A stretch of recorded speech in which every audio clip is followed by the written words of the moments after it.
നമസ്കാരം. പൂങ്കോട് ഉപതെരഞ്ഞെടുപ്പ് പടിവാതിക്കൽ നിൽക്കുകയാണ്.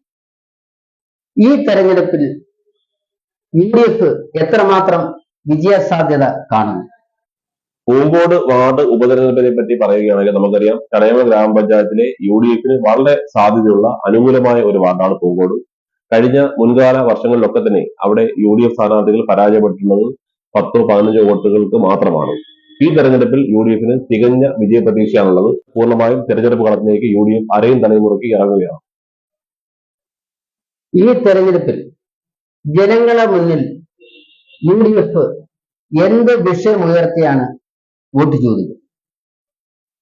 ചടയമംഗലം പഞ്ചായത്തിലെ വികസന മുരടിപ്പ് മുൻനിർത്തിയാണ് ഈ തെരഞ്ഞെടുപ്പിൽ UDF പ്രചരണം നടത്താൻ പോകുന്നത്.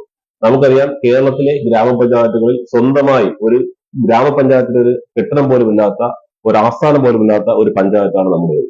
ഇവിടെ മിനി സിവിൽ സ്റ്റേഷൻ വർഷങ്ങൾക്ക് മുമ്പ് ശ്രീമാൻ മുല്ലക്കര, ഈ നാടിൽ MLAയും മന്ത്രിയുമായി കടന്നുപോയ ശ്രീമാൻ മുല്ലക്കര പ്രഖ്യാപിച്ച മിനി സിവിൽ സ്റ്റേഷൻ ഇന്ന് എവിടെയാണെന്ന് ആർക്കും അറിയില്ല. അതുപോലെ തന്നെ നമുക്കറിയാം, നമ്മുടെ സബ് ട്രഷറി പൊളിച്ചു കളഞ്ഞിട്ട് ഇന്ന് ഒരു വാടക കെട്ടിടത്തിൽ പ്രവർത്തിക്കുന്നു. മുദ്രപത്രങ്ങൾ പോലും ഈ നാട്ടിൽ കിട്ടാനില്ലാത്ത ഒരു അവസ്ഥയിലൂടെ കടന്നു പോകുന്നു. അതുപോലെ തന്നെ നമുക്കറിയാം, സബ് രജിസ്റ്റർ ഓഫീസ്, ഈ നാട്ടിലെ ജനങ്ങൾ, ഈ നാട്ടിലെയും സമീപ പ്രദേശങ്ങളിലെയും ഉൾപ്പെടെയുള്ള നിരവധി ആളുകൾ ദിനംപ്രതി വന്നു പോകുന്ന ഓഫീസാണ് സബ് രജിസ്റ്റർ ഓഫീസ്.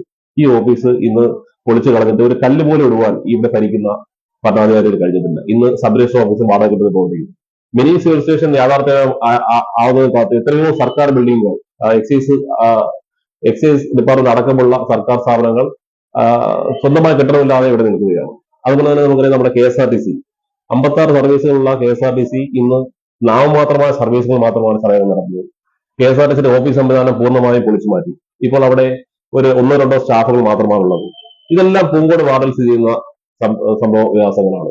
ഈ KSR നിലനിൽക്കുന്ന പൂങ്കോട് വാർഡിലാണ്. അതുപോലെ തന്നെ അതിന്റെ തൊട്ടപ്പുറത്ത് ഒരു വഴിയോര വിശ്രമ കേന്ദ്രം 3 വർഷമായി ഉദ്ഘാടനം കാത്തിരിക്കുകയാണ്. ഇതുവരെ ഉദ്ഘാടനം ചെയ്തിട്ടില്ല. ഇത്തരത്തിൽ നിരവധിയായ വികസന പ്രശ്നങ്ങൾ ഈ പഞ്ചായത്ത് നിലനിൽക്കുന്നു. അതുപോലെ തന്നെ ഗ്രാമീണ റോഡുകളുടെ അവസ്ഥ വളരെ ദയനീയമാണ്. പൂങ്കോട് വാർഡിലേക്ക് ചടയമംഗലം MC റോഡിൽ നിന്ന് പ്രവേശിക്കുന്ന കൃഷി ഓഫീസിന് മുന്നിലുള്ള റോഡിൽ കൂടെ ഒരു തവണ യാത്ര ചെയ്താൽ നമുക്കറിയാം ഈ പഞ്ചായത്തിന്റെ നേർസാക്ഷ്യം അവിടെ നിന്ന് മനസ്സിലാവും. ആ വികസന മുരടിപ്പ് ജനങ്ങളുടെ മുന്നിൽ ചൂണ്ടിക്കാണിച്ചുകൊണ്ട് UDF വേണ്ടി വോട്ടഭ്യർത്ഥിക്കാനാണ് കോൺഗ്രസിന്റെ തീരുമാനം. ഈ ഉപതെരഞ്ഞെടുപ്പിൽ പഞ്ചായത്തിന്റെ പ്രവർത്തനങ്ങൾ മാത്രമാണോ വിഷയമായി ഉയർത്തുന്നത്? മറ്റു രാഷ്ട്രീയമായ വിഷയങ്ങളൊന്നും തന്നെ കൊണ്ടുവരാനില്ലേ? ഈ നാട്ടിലെ പത്രം വായിക്കുന്ന, TV കാണുന്ന മുഴുവൻ ആളുകൾക്കും അറിയാം, കേന്ദ്രം ഭരിക്കുന്ന സർക്കാരും അതുപോലെ തന്നെ സംസ്ഥാനം ഭരിക്കുന്ന സർക്കാരും ജനങ്ങളെ എത്തരത്തിലാണ് ദ്രോഹിക്കുന്നതെന്ന് നമുക്കറിയാം. ഇവിടെ സർക്കാർ ജീവനക്കാർക്കോ പെൻഷൻകാർക്കോ ക്ഷാമം അനുവദിക്കുന്നില്ല. അവർക്ക് മെഡിസിൻ പോലുള്ള പദ്ധതികൾ കൊണ്ടുവന്നുകൊണ്ട് അവരുടെ പണം സർക്കാർ ഈടാക്കുന്നു. അതുപോലെ തന്നെ ദൂർത്ത് നടത്തിക്കൊണ്ട് പിണറായി വിജയന്റെ മുഖ്യമന്ത്രിയുടെ കാലിത്തെഴുത്തിന് വരെ പണം അനുവദിക്കുമ്പോൾ ഇവിടെ പാവപ്പെട്ട സാധാരണക്കാരായ ആളുകൾക്ക് വീട് വയ്ക്കാൻ പണം അനുവദിക്കുന്നില്ല. അതുപോലെ സാധാരണക്കാർക്ക് മാവേലി സ്റ്റോറുകളെ, റേഷൻ കടകളെ ആശ്രയിക്കുന്ന സാധാരണക്കാർക്ക് അവിടെ നിന്ന് സാധനങ്ങൾ യഥാസമയം ലഭിക്കുന്നില്ല. അവരുടെ ക്ഷേമ പെൻഷനുകൾ കുടിശ്ശികയായിട്ട് എത്രയോ മാസങ്ങളായി ആ പെൻഷൻ തുക കുടിശ്ശിക തീർത്ത് വിതരണം ചെയ്യാൻ ഇവിടുത്തെ സംസ്ഥാന സർക്കാരിന് കഴിയുന്നില്ല. അതുപോലെ തന്നെ നമുക്കറിയാം, സംസ്ഥാന സർക്കാരിന്റെ ഭാഗത്തുനിന്നും യാതൊരുവിധ ഫണ്ടുകളും പഞ്ചായത്തിന് അനുവദിക്കുന്നില്ല. ഇത്തരത്തിലുള്ള വികസന പ്രശ്നങ്ങൾ, ഈ സർക്കാരുമായി ബന്ധപ്പെട്ട ജനദ്രോഹ നടപടികൾ ഈ പൊതുജന മധ്യത്തിൽ ചൂണ്ടിക്കാട്ടും. അതുപോലെ തന്നെ ഇപ്പോൾ സംസ്ഥാന സർക്കാർ നിരവധി കറണ്ട് ചാർജ് വർദ്ധിപ്പിച്ചു. അതുപോലെ തന്നെ കെട്ടിട നിർമ്മാണ ഫീസ് വർദ്ധിപ്പിച്ചു. പഞ്ചായത്തുകളുടെ എല്ലാ നികുതിയും കൂട്ടി. അതുപോലെ ജനങ്ങളുടെ മേൽ അധിക ഭാരം അടിച്ചേൽപ്പിക്കുകയാണ്. ഈ പണമെല്ലാം എന്താണ് ചെയ്യുന്നത്? ഇത് ജനങ്ങൾക്ക് വേണ്ടി വിനിയോഗിക്കപ്പെടുന്നില്ല എന്നുള്ള സത്യം ജനങ്ങൾക്കറിയാം. അത് ഈ തെരഞ്ഞെടുപ്പിൽ ചർച്ചയാവുക തന്നെ ചെയ്യും. അതുപോലെ തന്നെ നമുക്കറിയാം, നമ്മുടെ നാട്ടിൽ പ്രഖ്യാപനങ്ങൾ മാത്രമുള്ള ഒരു പഞ്ചായത്താണ് നമ്മുടേത്. ഇവിടെ ശ്രീമാൻ മുല്ലക്കര ഇവിടെ MLA ആയും മന്ത്രിയായും കടന്നുപോയ ആളാണ്. അദ്ദേഹം ആദ്യ തവണ മന്ത്രിയായപ്പോൾ പ്രഖ്യാപിച്ചതാണ് മിനി സിവിൽ സ്റ്റേഷൻ. ഈ മിനി സിവിൽ സ്റ്റേഷൻ എവിടെയാണെന്ന് നിങ്ങൾക്ക് ആർക്കെങ്കിലും അറിയുമോ?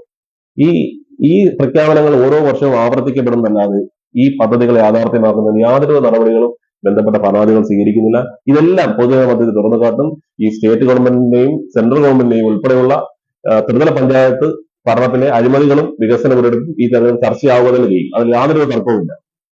പൂങ്കോട് വാർഡിലെ തെരഞ്ഞെടുപ്പുമായി ബന്ധപ്പെട്ട വിശേഷങ്ങൾ നമ്മോടൊപ്പം പങ്കുവച്ചത് കോൺഗ്രസിന്റെ മണ്ഡലം പ്രസിഡന്റ് AR റിയാസാണ്.